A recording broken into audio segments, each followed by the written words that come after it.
follow OSHA regulations. I'm also hazardous materials manager. I do a lot of different things for the company, but emergency management is also the areas that I cover as well. I'm a former Red Cross instructor, first aid, AED, CPR.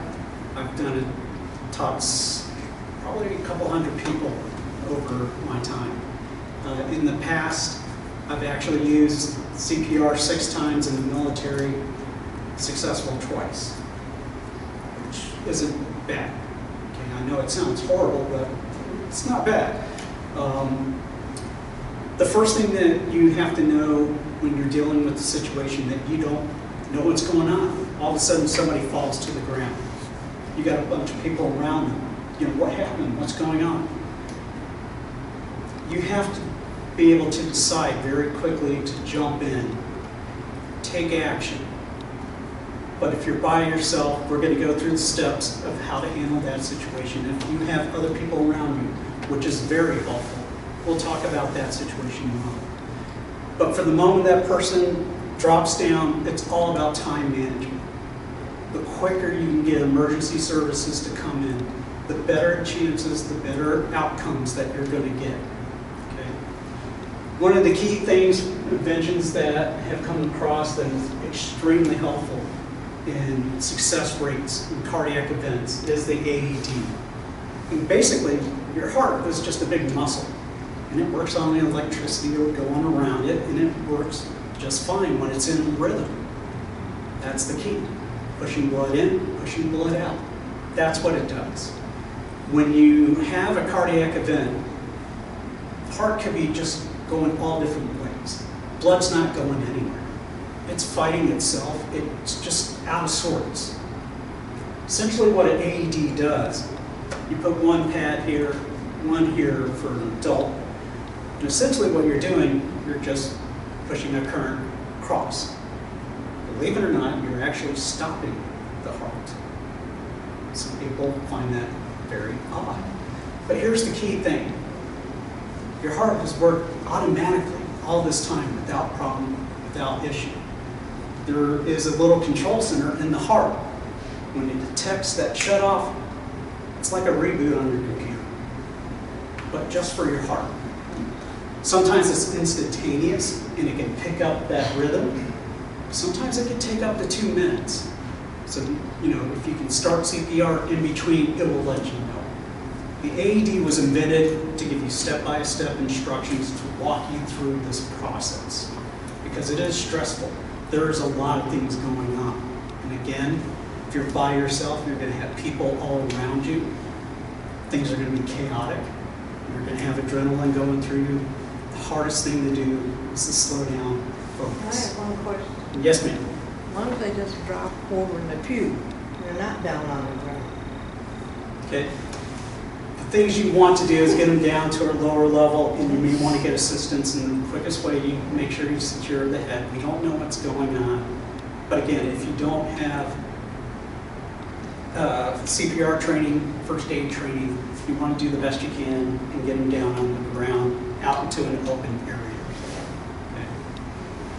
That can be a challenge. I know, I look at these tight pews and you're trying to get them off, but they're down. Right. So you may want to get some assistance, and sometimes you have to do things the best way you can to be successful. Okay. A lot of times when you have sudden events, if it's not a workplace issue, you typically won't see the bleeding. That usually happens. You usually won't see the fractures. You'll just see somebody slumped over and they just go down. Okay. That's where you can get extra help. Drag them out. Okay. This isn't about being dignified. This is about taking action. So we talked about how an AED works. We're actually going to pop this case open so you can hear everything that happens when you open up the door. But before you do that, once you get them down securely on the ground, you want to get their arms to their sides. Okay? You want to prepare. If you can check for airway, breathing, and a pulse, if you know how to do those things, you're a step ahead. Okay? If not, it's still a good thing to jump to the AED because it's an added tool. It's going to check that heart for you. Right? it's going to be the best step. But before you jump up to there, you're going to point to somebody and say, Call 911. call 911. Make sure you designate. If you yell out, somebody call 911, you're going to get 20 people. Or nobody. Or nobody. Because they're all going to be looking at you. You do it, you do it. Yeah, so again, time. Time is the key. If you point to somebody and they don't have a phone, get the next person. If you have somebody comes up to you, do you need help? All right. Now you got somebody to help, but you are still in control of the situation until somebody with better knowledge comes along. I'm sorry, your name? May. May. If May comes along, I'm going to defer to May. I'm going to ask her, do you need any assistance? Because I'm going to switch with her. She has the better knowledge. Okay? So, those are the things that may come up in the situation. So we have our person, we got them in a clear area, we're going to get their arms to their sides, we're going to tilt their heads back a bit, make sure we get the airway open. All right? The way we're going to do that, May, if you don't mind, you can use me as a practice. So May's going to demonstrate head tilt and chin lift. Just like that. Your body automatically does it. So hand on the forehead, 2 fingers on the chin, or 3, tilt it up. Make sure we get the airway nice and open, just in case, right? So again, it's preparation for that. Now, we got emergency services coming. Now we're going to come to our AED. I have no idea how loud this sounds, so we're all going to find out. Ah. Let's try this again. Let's turn it on. All right.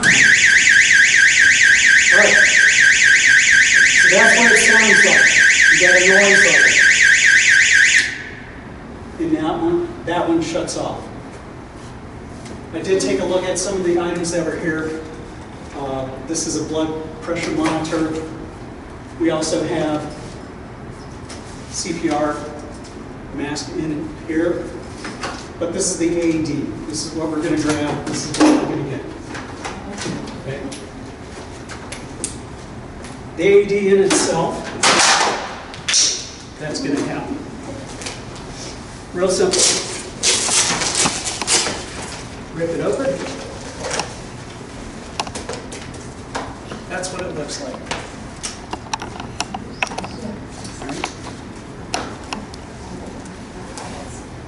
Now, this particular unit is set up for adult right away. There is a special card, a PEDS card, a kit card. Okay? We'll get into that in just a minute.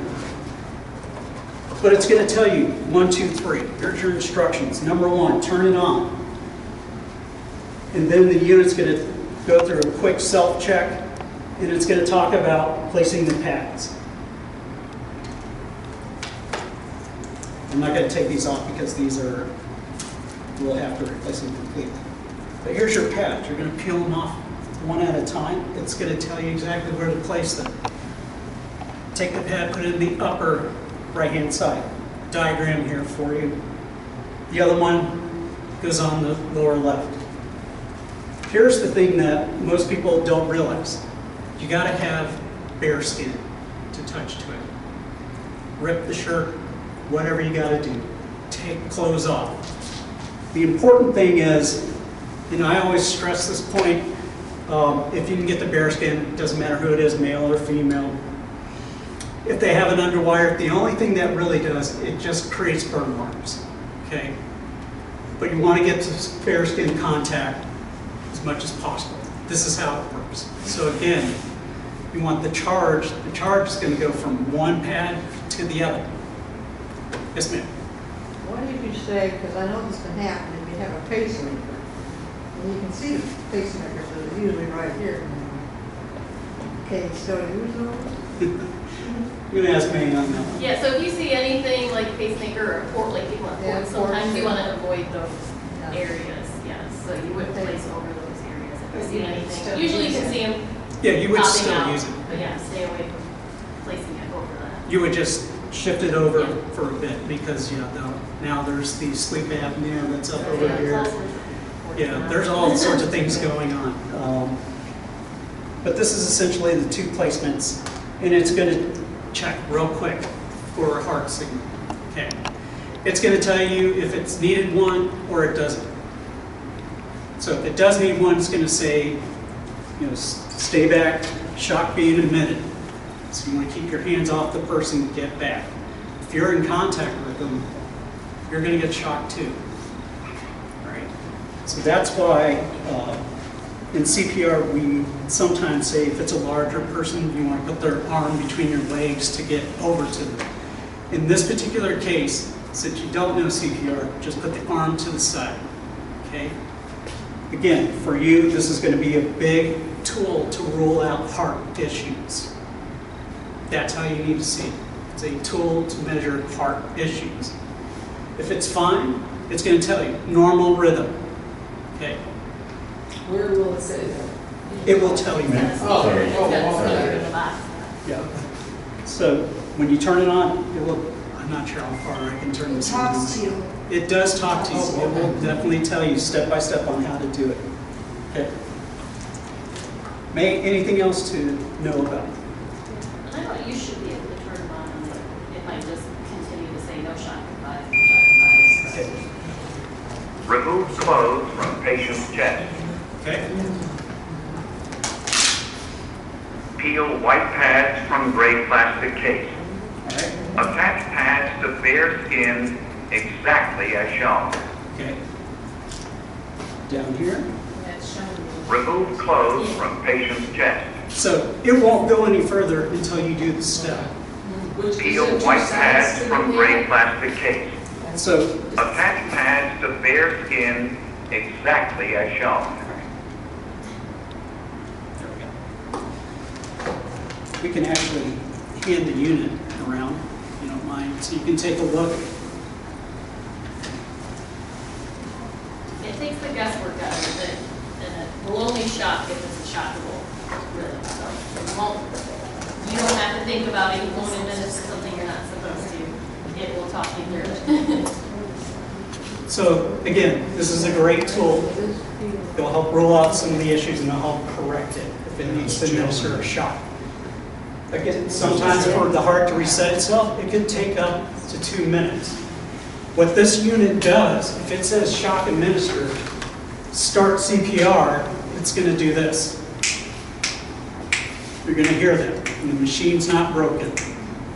You know CPR, that's the compression rate.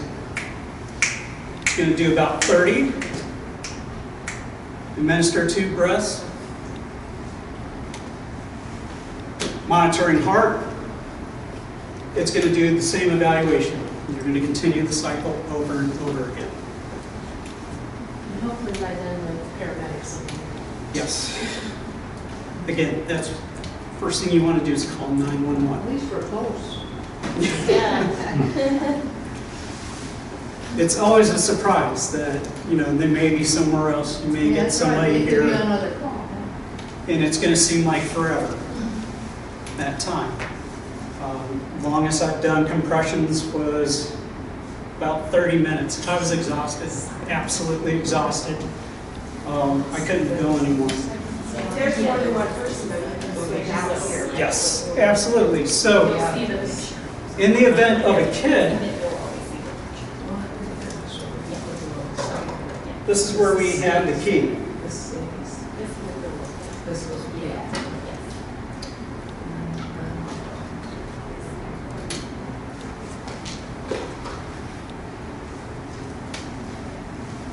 So you can see the unit's not incredibly heavy. It's pretty lightweight. A lot of the weight of it is just the batteries inside of it. If we have a child, that's the issue.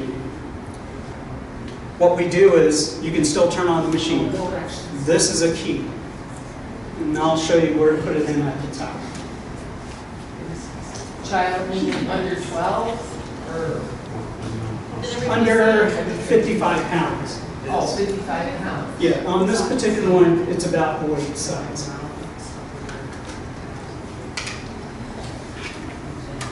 The key kid goes in through the top. Okay.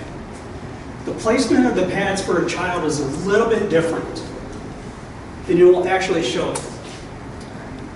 Your front pad's going to go right over the center of their chest. The other one, you're going to have to roll them, put it in the center of the back, so the pads are directly across from each other over the heart. It does the same thing. The key difference is the pads are a little bit smaller sometimes. The shock that's sent is a little bit less. All right? So if you have a kid, that's how you do it.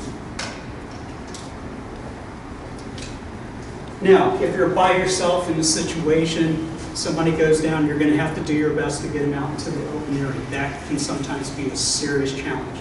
The best thing to do is grab them by the ankles, start pulling, okay, if you can. People try to grab underneath the arms and do it that way, you're going to exhaust yourself pretty quickly with doing that. But do the best you can to get them out in the open. Call 911 before you grab the AED. Start the process. Listen to the prompts. It will walk you through. If there are two or more of you here, one person is going to be handling this. The other person is going to be, believe it or not, crowd control. You're going to have a lot of people that are going to be down by them, family members, everything else. You got to give space. Okay. That can be really tough in a situation like this. A lot of parishioners here know each other from a long period of time. That's their friend, that's their cousin, that's their relative. They want to jump in and help. My point of view, the biggest way that we see injuries and other issues is when everyone starts to jump in. So again, if there's more than one of you, help get the space around the other person. The person who's administering the AED, it's probably a good time too to ask, hey, does anybody know CPR? Okay. That's a good time to ask at that. What's that song they always show on TV? Stay alive. Stay alive. Yeah. I can't sing it for you, I'm sorry. I have a really bad voice. Stay alive. Exactly, and that's what it is. You get the rhythm down. You're just jealous, Right. Sure, Brad knows that one. Any questions at the moment? How do you feel about this? Scared. Scared. It is scary. It is. Absolutely scary. But this is designed to walk you through. It's not going to let you go another step until you get the next one. It'll tell you the next one. Then it will tell you the next one. Okay. That's true for the PEDS unit also?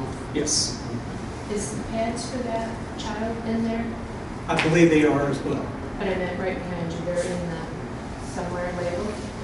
They are, last time I checked, I believe they were in here.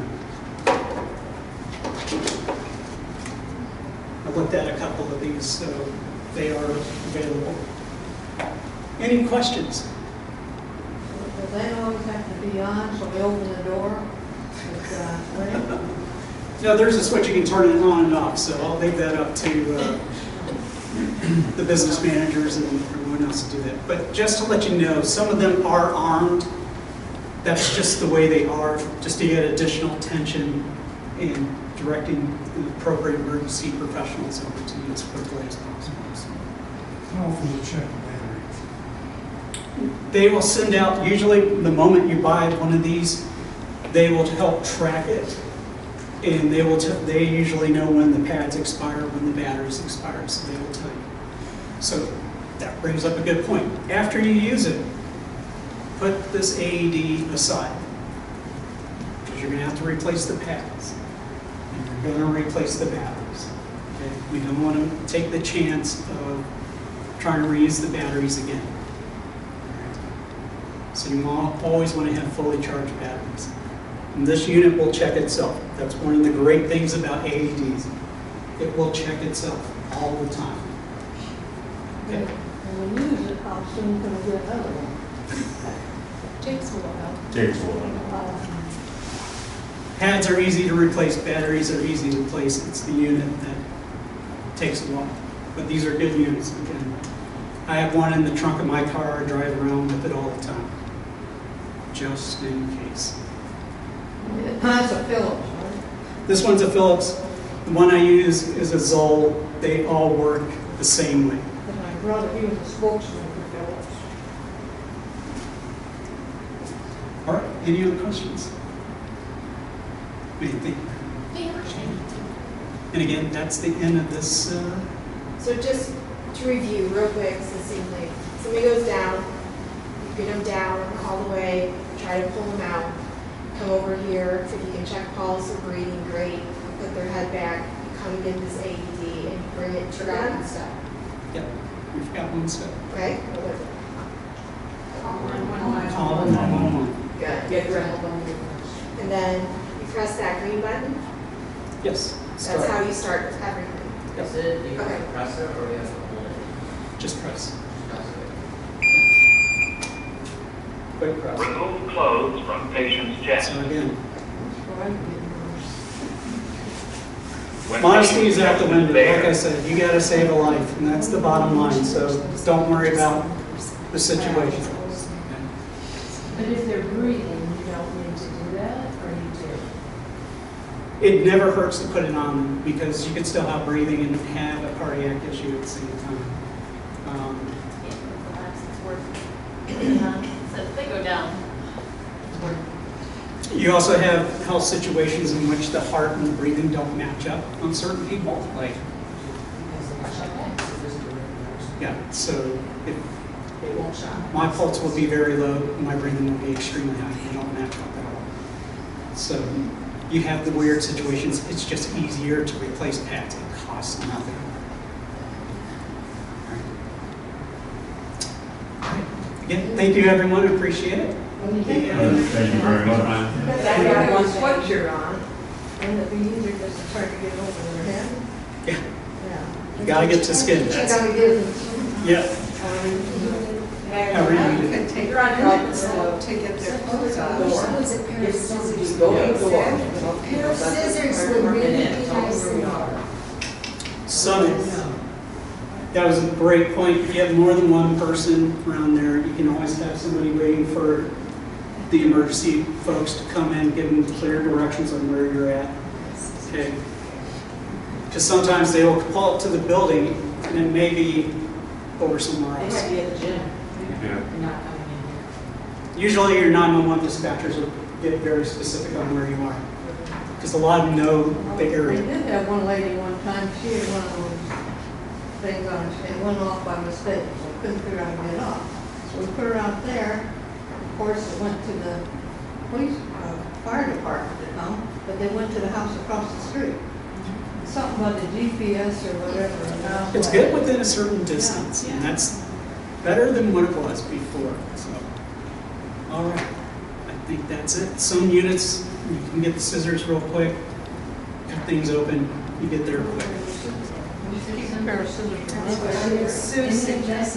I didn't see any in there, but that's something that can easily be added to it.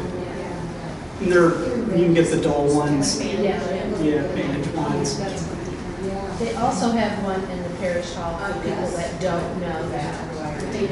Parish hall office has By one. the kitchen in the parish hall. So if we're in there for something, I'm sure it works similar to this.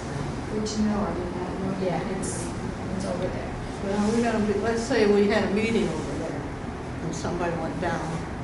Is this, should we get over here fast enough to get? There's one. There's one over there. One over there. Well, I know where it is. Yeah, it's over there, so you don't have, You don't have it. yeah. As a church. Yeah, there's one on. Yeah, there is one. Did you say there's one in the So office? I have a question. Just to clarify, so if someone goes down, right, how do we know that they didn't just faint, or, I mean, or, I know, I've seen it happen, and, you know, like a nurse will come to them and help them out, and maybe they need a drink of water, or, I mean. you can always, say, hey, are you okay? Hey. Which is like CPR, Okay. initial. Okay, If they respond, then you don't necessarily Okay. jump to it. A lot of times you just don't know. It's easier to get the experts to come in, handle the situation, because they're going to assess a lot more yep. than what's on the surface, what we think it is. Are they always unconscious when you do this? So if they're In and out. talking, In and out, yeah. probably. Unconscious to, Yeah, they're not as it's gonna know. going, if they can become conscious again, but, yeah. Right, I'm not going to demonstrate the shock on this. But again, thank you everyone, I appreciate all your time. Thank you. Thank you very much.